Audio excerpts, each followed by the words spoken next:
All right, good morning. I'm Christina Sorrento. I'm the Chief of the Intake and Regulatory Coordination Division, and this is the DRC meeting for Tevis Place. Your lead reviewer is Emily Tettelbaum. The purpose of this meeting is to go over any comments that you received, and I'm going to ask Emily to highlight any of the major items we should discuss. This meeting is being live streamed and recorded. Go ahead, Emily. Thanks, Christina.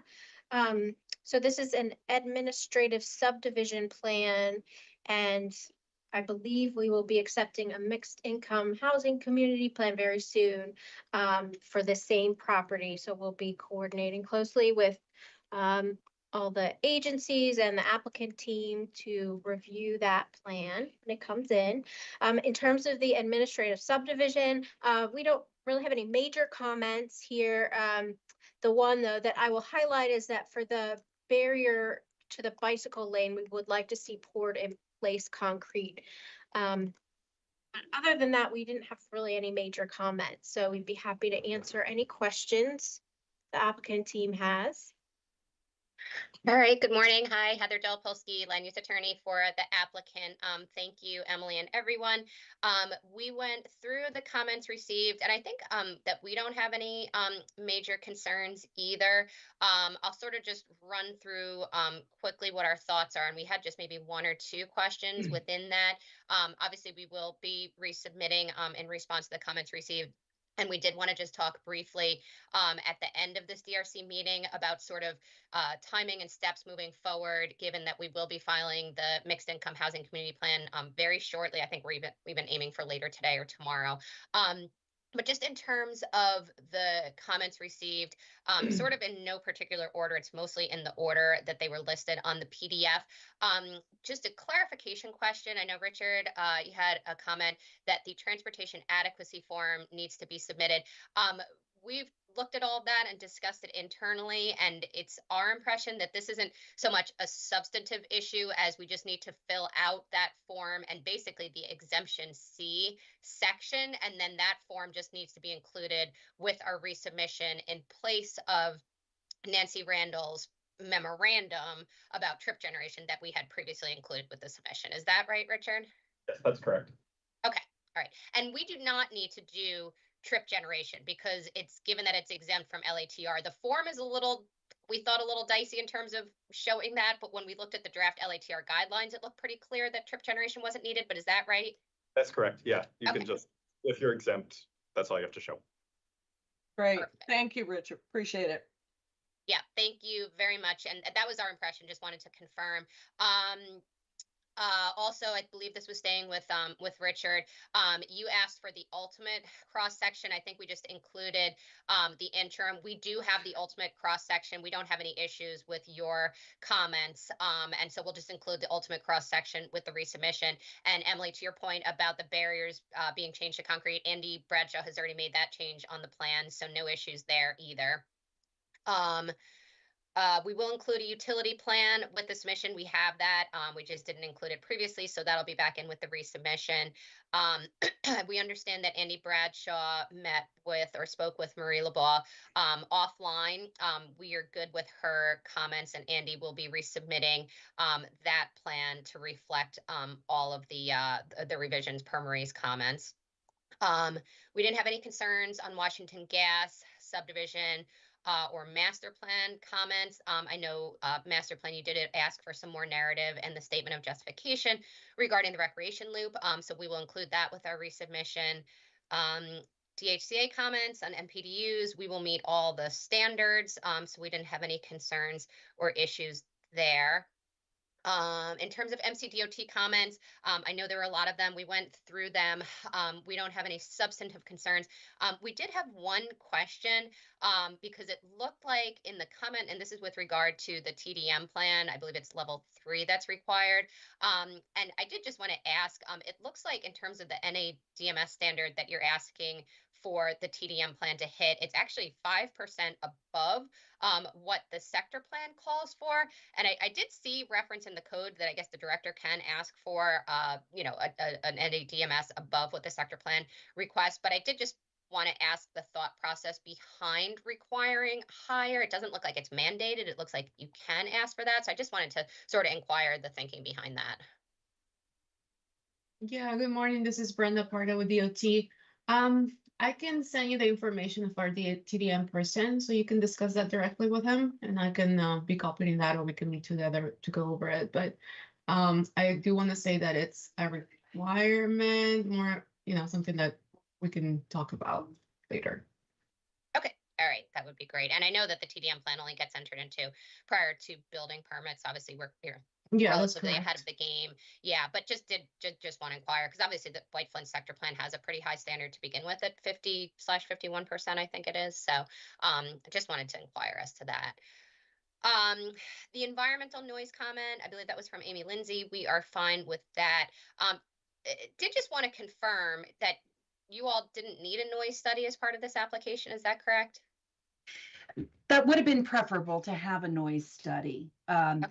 I do understand timing wise that we may be tight on that, but to be honest, we know that noise is an issue. You're right across the street from the train tracks. Right. So, and because what we're looking at is 100% architectural, Mm-hmm.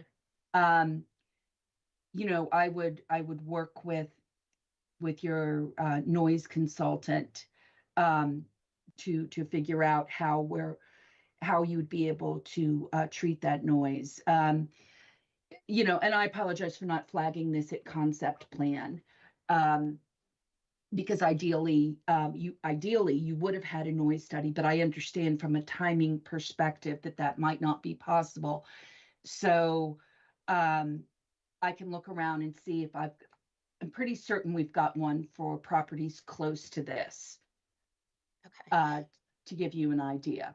Okay.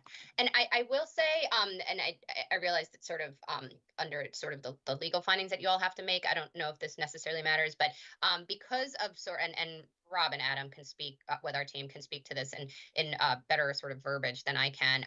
But because they are going through the state CBA process on this, the requirements that they have to hit in terms of sort of reducing noise and sort of architectural treatment to mitigate that is so far and above. I don't know, Adam and Rob, if you want to just jump in a little bit, but like we're talking, for example, and I don't think this is solidified yet, but like literally like triple pane glass, just because the standards that the state has are very, very, very high. So I don't know if that helps alleviate any concerns. Obviously, you all, obviously have to make the findings that you have to make. Adam and Rob, do you want to jump in a little and just give a little explanation on that? Yeah, Heather, I can talk about this. The building will be Passive House certified, and one of the things that Passive House stresses is comfort, interior comfort, which means that you can be standing right next to a large window on a day like today and not feel cold. But one of the advantages of that is that thermal insulation also is the same as acoustic insulation, so that what we may or may not be using triple pane windows, but certainly the building will have 2 or 3 inches of continuous insulation. It's basically going to be wrapped with insulation with high quality windows, and so noise, any sort of noise transfer to the interior of the building should be mitigated.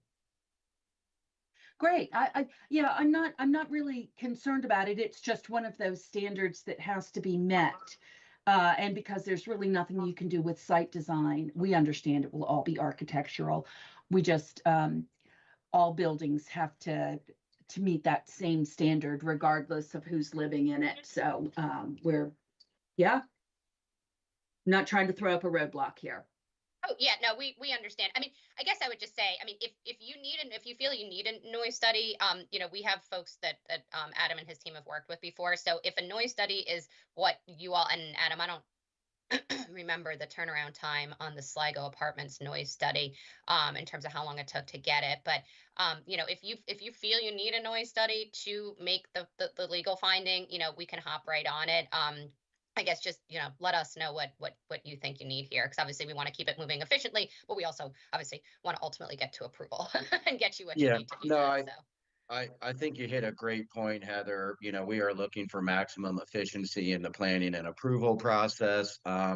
That being said, we have submitted our viability commitment to DHCD and the state for this community, and we'll be seeking some agency funding from Fannie or Freddie. Given the proximity to the rail lines, it is likely the lender will ask for a sound study. So yes, we will be engaging Phoenix to perform a sound study for this community, as we have several others in the area. And to that end, I think we could probably get it done 3, 4 weeks. A lot of it is driven by architectural details as well, but Rob's pretty far along in the exterior wall sections to get that information over to the analyst, and then it's just a matter of fitting into their queue. Fantastic. Sounds like we're on the right track, and yeah, I look forward to seeing it. If you're comfortable with our standard noise conditions that talk about meeting the 45, Oh, yeah. um, Not a then problem. I don't have a problem here. Sounds great. Thank you. Great. Thank you. If noise is our biggest question, hey, that's great. We're all having a good morning here. We're going So, to have a lot more noise internally than externally, believe right, me. right. Question on the FCP. We got the PDF on that, and it looks like there were no substantive comments. The Master Plan Environmental and Archaeology all say recommend for approval. Just wanted to make sure that that is correct, and our understanding was that there were no substantive comments on the FCP. That is correct. Great. I feel awesome. like you're good to go. Terrific. Okay. All right. I think that was everything in terms of our questions on the comments. Obviously, we plan to resubmit in response to them, but again, really nothing substantive, and that just short noise conversation there was really probably the most substantive. We plan to respond, accordingly to all the comments and make the revisions that are requested. Just because obviously this process is a little bit different because it's the administrative preliminary plan and it's accompanying the mixed income housing community plan that again we're probably getting in later today or tomorrow. We can probably resubmit. Now the noise study wouldn't be included in our resubmission yet, obviously, but we can probably get the rest of our administrative preliminary plan resubmission in tomorrow. And so and obviously you don't have the mixed income housing community plan yet, so I know we haven't started the clock on that, but I did just sort of want to probe timing and next steps a little bit as those two processes marry up. I recognize obviously we'll have a DRC on the mixed income housing community plan also, but I don't know, Emily, are you the proper person to sort of weigh in on this? Yeah, we do have a kind of timeline laid out, so I just need to look at it in terms of you submitting today or tomorrow and how it lines up. I'm not sure if it'll line up with the regular DRC schedule. Okay. Not. So we'll probably have to figure something else out. And yeah, I'll be in touch with you about that. Let me just lay this out on a calendar and see what I can figure out, and then Okay. be in touch with you with all the dates and coordination information. Perfect. Yeah. I know what these processes, I mean, it's great. And we love the expedited factor, but of course it, sort of requires that we really all, align it. And for our team too, make sure we've got really, quality submissions, in order to hit that clock. Cause obviously the fast clock doesn't do any good if we don't have like the substance, to back it up. So we're definitely doing everything we can on our end to give you guys the quality submissions and, responsive submissions. So yeah, if you want to just, take a look at that, and we can email offline and I can get everything, sort of calendared for our team so that we make sure we're hitting all the timeframes. Perfect. And Heather, can you please let me know the minute that you guys hit submit to the intake on this application so that On the mixed income housing community plan. Yes, absolutely. I actually have had a draft email started to you and Matt and perhaps others for like weeks now to let you know when that actually occurs. I think I've got Neil and Carrie on there too. So I will make sure that we get that to you just as soon as it goes in. Thank you. Yeah, no, thank you for that. Okay, so I think that's it. Let me ask our team, did I miss anything? Do you all have any other questions or clarifications needed? No, No, None not for me. really. I just want to make sure we'll be getting the task from Neil back later today with the Excel file comments, because obviously we download all the published, but we'll need that to be able to upload. So I know everybody knows that, but just want to confirm. Oh, you don't have the task for the admin sub? No, we're able to download the comments when the summary Oh. comes out on Friday, but we don't have that task back with the Oh, Excel file okay. comments. Yep. Okay. Okay. I will look into that. Okay, great. Well, I think we're off to a great start. So thank you, everybody. We'll certainly keep things moving our end and make sure we get a good resubmission back into you to hold the timeframes. And then Emily, look forward to talking with you offline and trying to sketch that out. Okay. One thing, this is WSSC. Andrew has been coordinating with us, and remember, you need a HPA. Only the Yep. application. You don't need to have approval or anything. So we can send you all our comments for the governor Right. review for both. Exactly. Yeah, we were working with Crystal yesterday on that, so we applied for that yesterday. Hopefully, generate that invoice, and I'll get it over to Adam and his group for payment, and we'll keep that process moving. Yeah. So we can give you the comments too for this review too, for this governor review too. Okay. Perfect. Perfect. Thank you. And actually, just did remind me one thing, because I know Andy and I think Matt Folden, you guys had emailed with like, for example, Mark with DPS on stormwater. So there are sort of those other sort of prerequisite items. And we didn't talk about them on this meeting, but I guess, Andy, I'll just ask if all of those are sort of tracking along with what you expect, and if there's any substantive questions or concerns there. No, yeah, I don't think so. I think I resubmitted to Mark's group, would have been on January 20th, so about 8 days ago, so sometime last week. So, but those comments were pretty straightforward, so hopefully we've addressed them adequately. And like I said, we're working with Marie offline, and I think we've been getting positive feedback from DOT. So I think those side reviews are going smoothly. Great. Okay, figured I'd just prod that while we were all on. Okay, great. Anything else from Park and Planning side? All right. Well, 4 minutes of your morning back, so. All right. Thank you. Thank you so everybody. much. Great seeing Thanks. everyone. Appreciate it. See. Thank you. Have a Thank good you. day. Bye.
Morning, everybody. I'm Christina Sorrento. I'm the Chief of the Intake and Regulatory Coordination Division.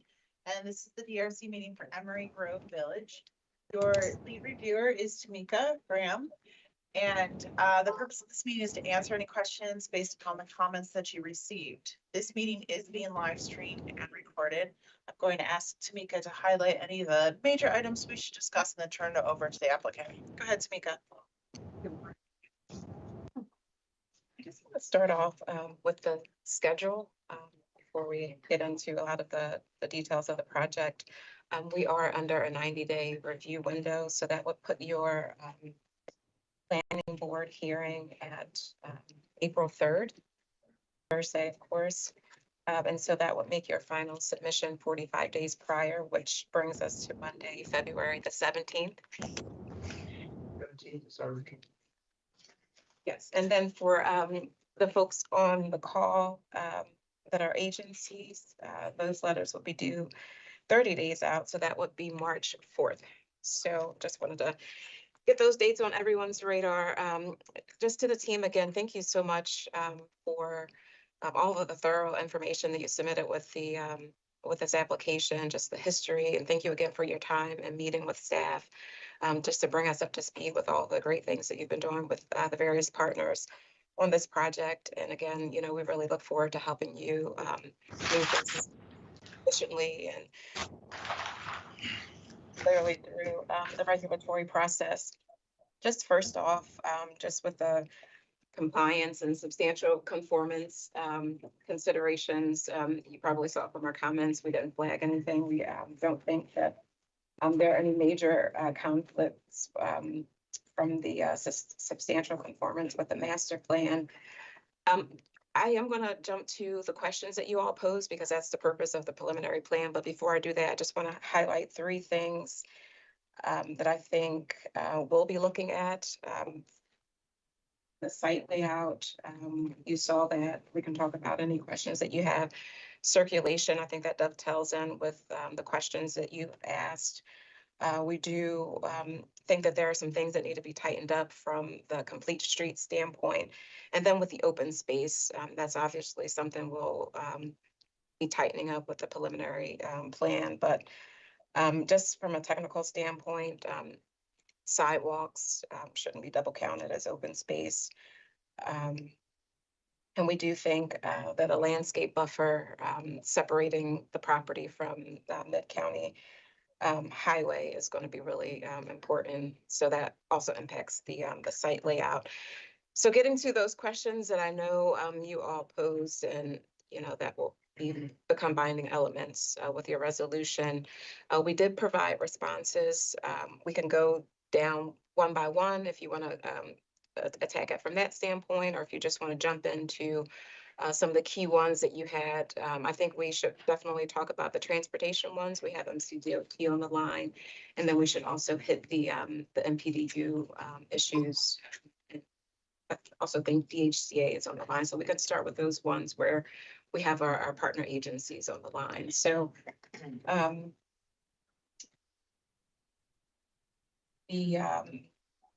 I guess with the issue with the intersection of Washington Grove, Emery Grove, and Shady Spring Drive, we did just have we noted your comments on there, but we do defer to MCDOT. They had some, there's already been some coordination going back and forth, but there were some additional requirements, I think, to get you that final answer that you need. And it primarily dealt with providing additional information to MCDOT. And Deepak, are you on the line? Could you yes, walk I'm us here. through that? We know that The intersection, as I said, the applicant is not responsible to build that intersection to be aligned. The only thing what we are requiring is we might need a slope easement. So they need to provide us some information if additional easement is required other than the right of way. So if they have to show us grading wise if additional slope easements are required along that frontage to basically make that intersection aligned. That's all we are asking along that intersection. Okay. Sounds good. Thank you. Okay. Thanks. Yeah. Thank you, Dina. And then your other transportation question is about the frontage improvements and again, we'll defer to our planner as well as MCDOT. But we didn't see anything out of the ordinary. Obviously have to follow the standards. We did follow up with a question about frontage improvements on Mid-County Highway. I think you saw in our comments that we would not be expecting the sidewalk along that frontage because of the grading. And I'll just turn it over to Richard. I know that you had some other questions. Yeah, overall, the frontages looked good with the exception maybe of Washington Grove with the on-street parking, just given the existence of the turning lanes. And I deferred it to MCDOT on that, but I think that was a comment we both made. And then within the site, just there were a couple of changes to note for the cross section for the streets, the street. 21 versus 20. Yep. You have to do complete street standard. I think that was, everything else looked good. Yeah, I just want to add to what Richard said. The parking, I know we had discussed this about the parking, on-street parking along Washington Grove at the abandonment process. I mean, this is too early to approve that. I think I need to see a cross section. As of now, the parking is not approved along Washington Grove.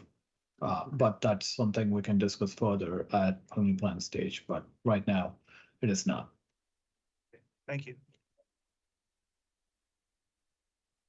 There was also a question about the MPDUs. Do we have DHCA on the line? We do know, we understand, you know, you have some unique challenges working with Habitat for Humanity, and you're proposing to do the entire, a couple of sticks that will be for the deeply affordable homes, but Yes, generally, DHCA is on the line. oh, perfect. Okay, great. Yeah, so we typically want to move away from having full sticks of MPDUs, but we know with the challenges with DHCA that you would probably be seeking a waiver from that requirement. So there were just some questions the agency had. We just wanted to clarify what you're proposing in terms of all 4 of those MPDU sticks being for Habitat for Humanity. So that is a yes. Okay. So I'm Rich Thomas with Haley Development. We're under contract with the better dressed gentleman from HOC to carry out the first part of the project, and our contract is to carry it out in substantial conformance with the concept plan that was part of the ZTA, which includes the concept of delivering MPDUs with that Habitat would deliver the MPDUs. And I don't wake up early, and it took me a few weeks or months to realize they've got to be separate sticks and they can't be integrated within each stick for Habitat to do its thing, because I'm so used to all of our MPDUs over time. Some have been sticks, some have been integrated within each stick. So with Ron Spoor, just looking up my recent email on this, with Ron Spoor, he discussed the Emery Grove Village with Summer Cross, Chief of Housing with the HCA, and we're going to be meeting with her to discuss the MPDUs. This was just as of Friday. So we're in process of having that discussion, which is Habitat's whole process is, which I got more involved in with them, understanding it better on how they finance and capital stack it, that they have to build out each stick separately. They can't build one unit within a stick. Whereas ours, longtime thing is national builder, whoever regional builder builds the MPDUs and then sells it off. So Habitat is going to be working collaboratively with us at DHCA to discuss their program, which is a need for them, or their mission is to have both the homeowners and volunteers do sweat equity in the house for trim work, heavy lifting done by general contractors on framing and foundation pours and all that, and trim work and all that is done with volunteers and that. So that's why we needed separate sticks. We did plan out, our planners are, Dave Ager has been on this all along. GLW is being brought on to provide all the support on engineering and survey and additional planning. We did what we thought was a good, fair job of integrating the sticks, like right at the entrance, right visible, mixed with it the community. And to us, it matches a historical patterns. If you look at townhomes, we've done a lot of, my other business, Efficient Home, has done a lot of renovation, remodeling, and repurposing of old, functionally obsolete row homes in metropolitan areas like Baltimore. And, there are mixes of stick widths throughout them. In fact, that's part of the trend now with builders going back to that of 16-footer with sticks, with 20-footers, and then in different patterns. So we think that what we've presented meets that vision, that they're integrated in the community. It's the specific part of within each stick, or which then would not allow Habitat to do their mission. So that's just what we got to hit on the head with DHCA and understand if that's going to be allowed or not for Habitat to be able to do the MPDUs. That's what it is. We can do it either way, but it doesn't match what our contract is and the vision of how we're providing these 4 different tiers of mixed income, mixed housing, and it's townhomes, MPDUs, townhomes market rate, it's multifamily, affordable market rate, and MPDUs. And so that's a key component to us. And I always say honor the handshake, and it's honor the contract too. We want Habitat to succeed with this, but we have to make sure it's viable for them. That's a long-winded answer, but it's just an understanding of how these in each stick versus separate of sticks. I mentioned the other day, I've been involved with over 400 MPDUs in my career. I was with a development group in the 80s and with across the parking lot from these guys for decades in Burtonsville, where we're based, and then Winchester Homes. And so MPDUs, to me, I've seen the ebb and flow where they're put in a corner and it's not good over time. And then they're integrated, and then you try to get them each stick, and now it's back to stick integration. We understand several other jobs right now are being processed with separate sticks. So we just wanted to lift it up to the front at the beginning, because it gets to all the MPDU staging covenants and everything are important for our build out and approvals that we have to keep on the forefront to comply with for the build out. So that's where we are on MPDUs, and with Ron Spoor, with what is being in the lead and reaching out with housing on to have that discussion with them of what would be acceptable for Habit to carry out its vision. And you guys are in the works of setting up a meeting with Summer, you said, or you have one scheduled? I'm just reading Ron's, his email Friday to me and Jay. Discuss Emory Grove Village with Summer and request time to meet with her discussing MPDUs. Update when she proposed some meeting dates. So I haven't heard an update since Friday. It's in process, trying to schedule it. Okay. My supervisor, Robert, he's on the line, so you can include him and I in the meeting. But my question is Habitat for Humanity exclusively building the MPDUs? Is that the reason for them to put them all in sticks? So they're not helping with any other of the properties on the development? Yes, Habitat is the exclusive MPDU builder is what the vision is. That'll get into more urban design and architecture down the road, because we'll also have to look at compatibility and similar architecture, and that we know that ahead of time. So we've already having discussions on how we each are going to design our architecture. So it's entering a courtship and a marriage with Habitat on it, but they are planned to be the exclusive builder of the MPDUs.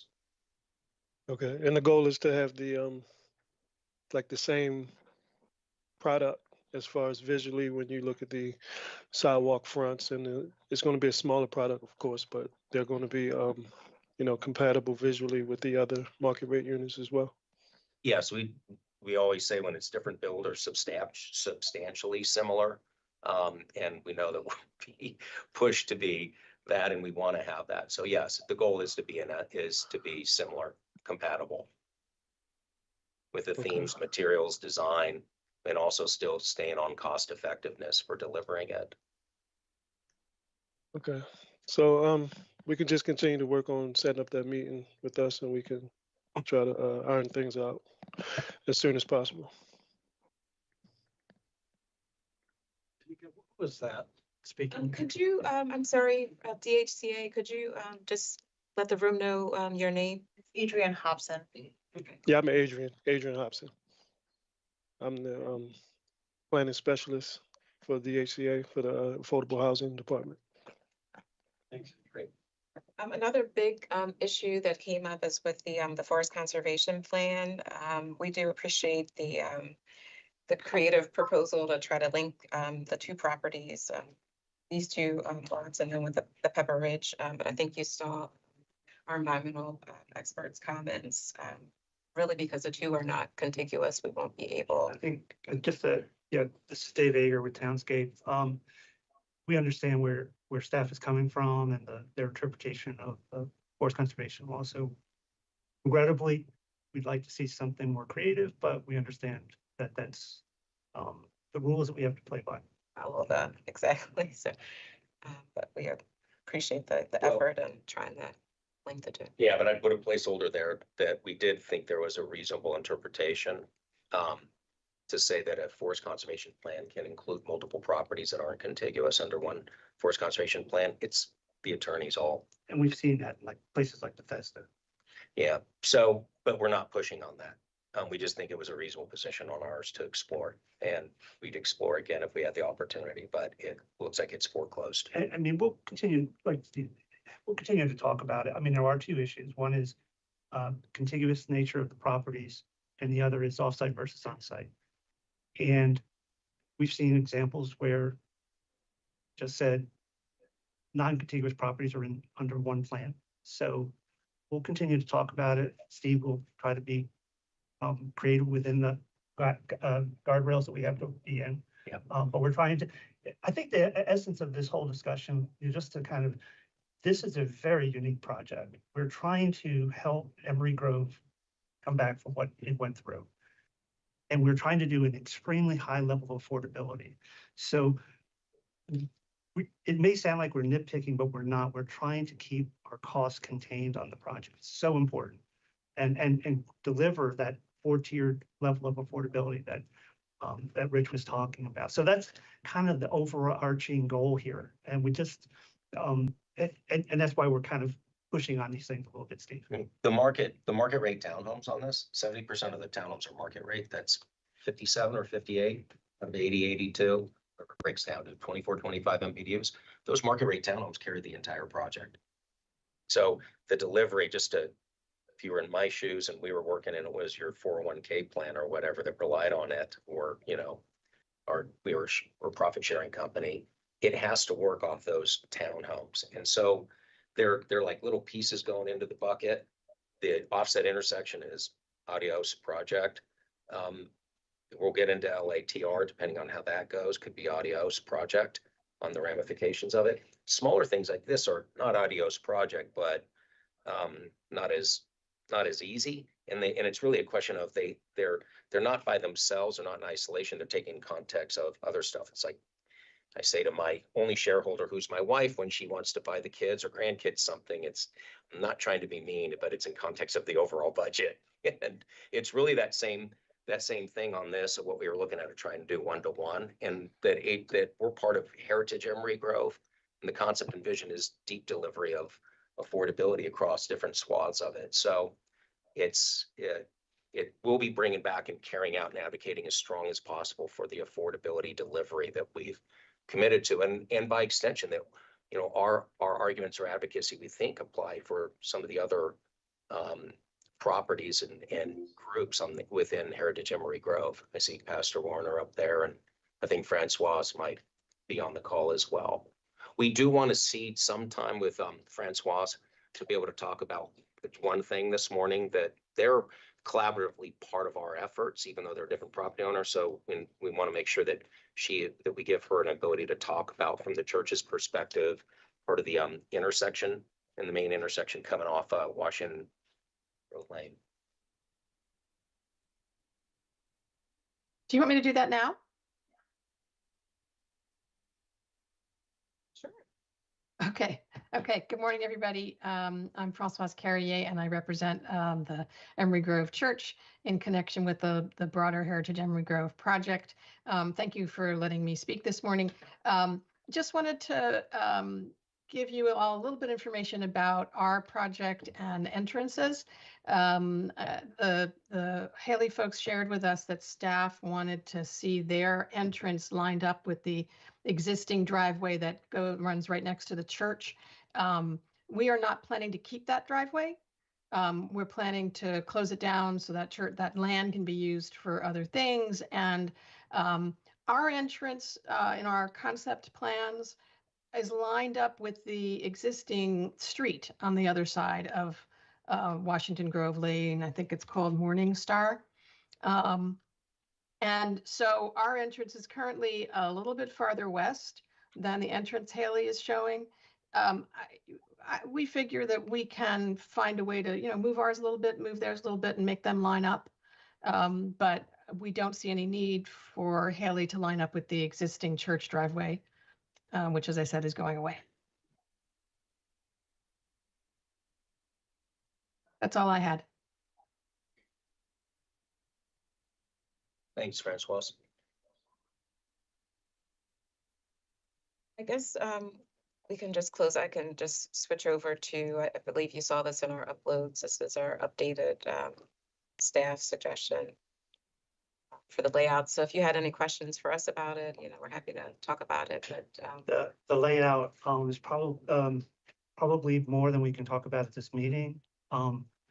There are certain things in the comments. Well, there's several comments, and some of them actually contradict. So what we need to do, we've been looking at it. We've had a few days to look at it. There's several things we can do. And there's some things we just can't do. It just makes the project involved. So may I propose perhaps after this meeting, we schedule a time with Natasha, Steve, and whoever else should be in the meeting to kind of work through all those details. we have a standing meeting. It's, I think Next Tuesday. Next Tuesday. If you all are available, that's our standard sort of post DRC. Okay. What time is it at? It's usually in the morning. It just depends on schedules. So we'll reach out to you and schedule it within the next Okay. day or so. Yeah, that'll give us a few more days to kind of fine tune our thoughts. And we will probably be looking for planning board waivers on a few items. So just one. I just want to say that was. Tuesday. And we'll just flag that. The one primary one is going to be intersection spacing and going from 150 feet to 200 feet. And the complications on this, even with what's been proposed of potentially of spacing requirements related to that. So we might be coming in based on that with one waiver request for whatever we come up with on that could be acceptable on after working collaboratively on shape. Yeah. Yeah, sorry. And so what I wanted to just mention is, please let us know what formal paperwork we need to file a formal waiver, because we are asking for planning board approval. So maybe we could have that ready for the next meeting or next week. Yeah, I would say a revised SOJ, statement of justification. Yeah, SOJ that includes includes that five. specifically what you're asking to waive and the justification for the waiver. Okay, great. Thank you.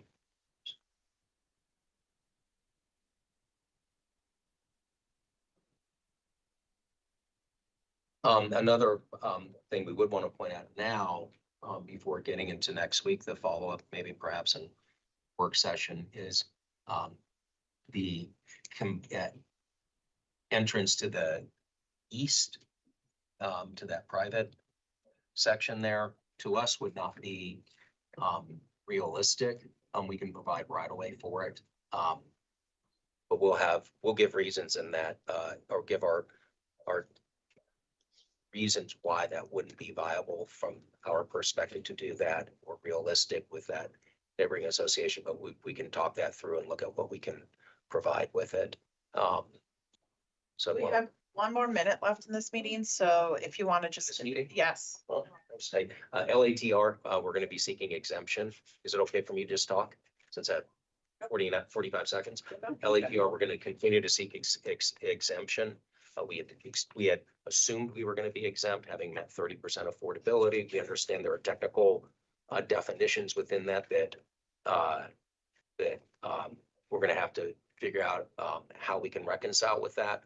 So that's another part that we'll be following up with staff on And, but put that as a really big place stakeholder that, again, this job is a challenge to make it all work, all 160 units work on 57 market rate units. And,